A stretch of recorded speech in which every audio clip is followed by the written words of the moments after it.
Video থেকে কত watch time collect করা সম্ভব এই বিষয়ে একটা ভিডিও ছোটখাটো বানাইছিলাম, কি কারণ এখন প্রফেশনাল ভাবে একটু ভালো চাই একটা ভিডিও বানানোর প্রয়োজন মনে হইল আমার কাছে, কারণ অনেকেই কমেন্ট করে জানতে চাইতেছেন। তাহলে চলুন আমরা জেনে নেই একটা ভিডিও থেকে কত ওয়াচ টাইম কালেক্ট করা সম্ভব।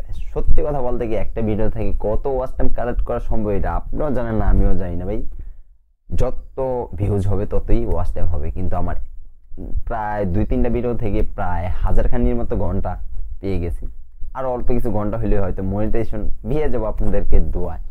তাহলে চলুন আমি আজকে বেশি বড় একটা ভিডিও বানাবো না, ছোটখাটো ভিডিও বানাবো। সেই ভিডিওতে মানে আমি এক একটা ভিডিওতে 200, 300, 400, 500 করে ওয়াচ টাইম পেয়েছি। সেগুলি কেন পেলাম, কিভাবে পেলাম, আর বাকি ভিডিও থেকে কেন কম ওয়াচ টাইম পেলাম, সেই খুঁটিনাটি বিষয়গুলি আজকে জানবো। আর জানার আগে যারা যারা আমাদের এই চ্যানেলে এখন সদস্য হইতে পারেন অবশ্যই সাবস্ক্রাইব করে সদস্য হয়ে যাবেন।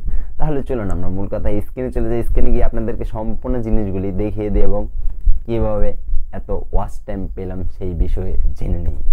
বরাবরের মতো আমরা আমাদের ওয়াইট স্টুডিওতে চলে আসলাম। তারপর আমরা সরাসরি চলে যাব আমাদের অ্যানালাইটিক্স সেটিংয়ে উপরে অ্যাভারেজ মুড ক্লিক করার পর আমরা উপরে দেখতেছেন লাস্ট 28 দিন। তো আমরা এটাতে লাইফ টাইম করে দেব।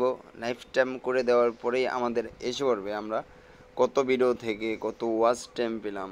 তো আমরা একটু সাইডে টানলে একটু দেখতে পারবো।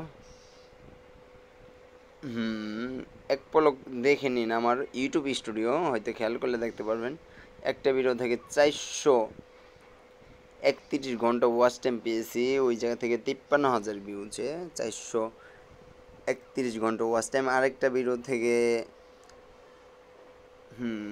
কীভাবে ট্যাগ কালেক্ট করবেন, এটা আমার ফেসবুক রিলেটেড ভিডিও। এটা থেকে 6,636টা ভিউজ পেয়েছি, সেইখান থেকে 49 ঘন্টা কালেক্ট করে ফেলেছি। এবং আরেকটা ভিডিও থেকে 52 ঘন্টা, 70 ঘন্টা, 61 ঘন্টা, 25 ঘন্টা, 13 ঘন্টা, এভাবেই ওয়াচ টাইমগুলি কিন্তু ধীরে ধীরে আমার কালেক্ট হয়ে গেছে। তো নিচে গেলে আরও বড় ভিডিও পাবো। যাই হোক, একটা ভিডিও থেকে কত ওয়াচ টাইম পাওয়া সম্ভব সেটা বলা সম্ভব না।